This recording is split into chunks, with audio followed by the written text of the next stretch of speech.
Then the next thing we wanted was flex time.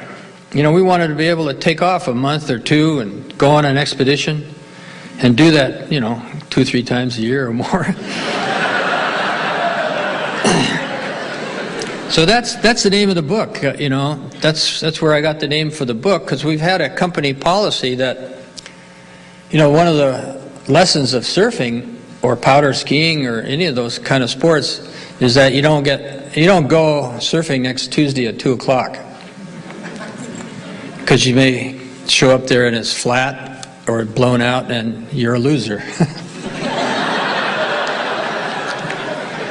So, you know, we have a company policy that when the surf comes up, everybody drops their work that is a serious surfer and they go surfing.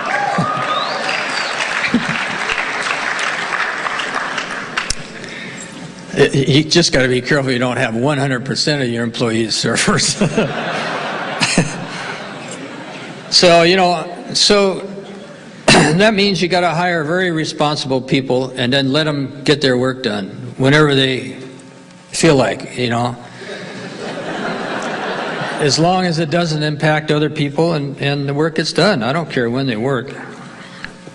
The next thing is we wanted to blur the distinction between work, play, and family. You know, most people drag their asses to work and they can hardly wait for the weekend and be with their family and do their sports and stuff. So we wanted to blur that whole distinction. And in fact, you know, for a while there we were having young mothers come to work with, you know, the baby and newborn baby and the baby's in a box on their desk. Cardboard box.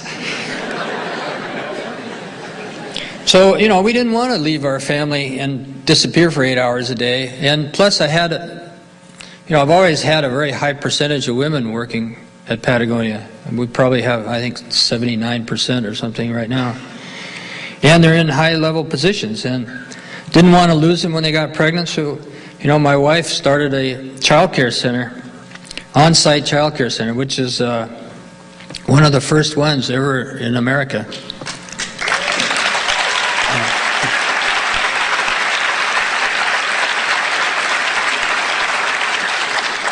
So the other thing is we wanted to be surrounded by friends. So we wanted to hire friends of friends, and we wanted to hire passionate outdoor people or people who had a passion for something. You know, the high school kid that sits there and watches television for 6 hours a day with a kind of a drool coming out the side of his mouth, and you know, their brain is more dead than when they're sleeping. You know, there's no hope for those kind of people. I'd much rather get a young criminal or something.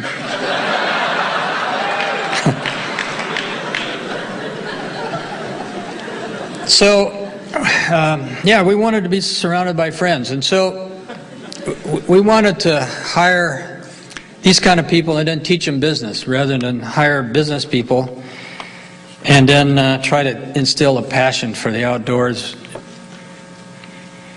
So at the same time,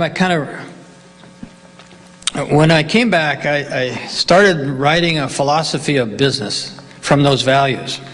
And that's what this book is about. It's a philosophical book on different aspects of business.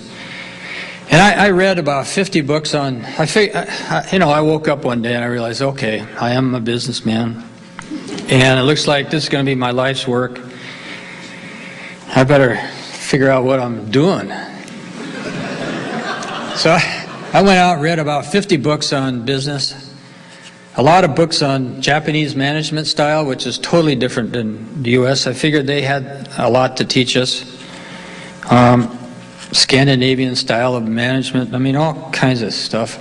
Just to educate myself, because I knew that we couldn't do it the usual way.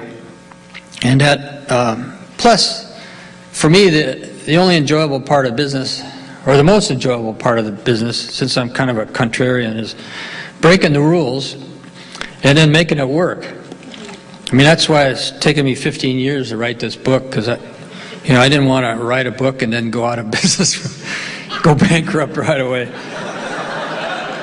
I had to make sure it works.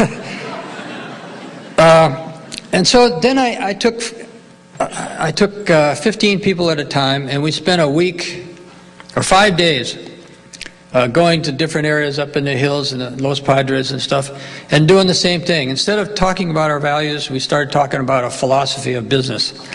And I was teaching everybody in the company these philosophies. And I didn't trust anybody else to do it. I figured it just had to come from me. I didn't want it diluted. And I did that with every single person in the company. And now, we have over 1,000 employees worldwide, and that's one reason why I wrote this book. I'm getting burned out on this stuff.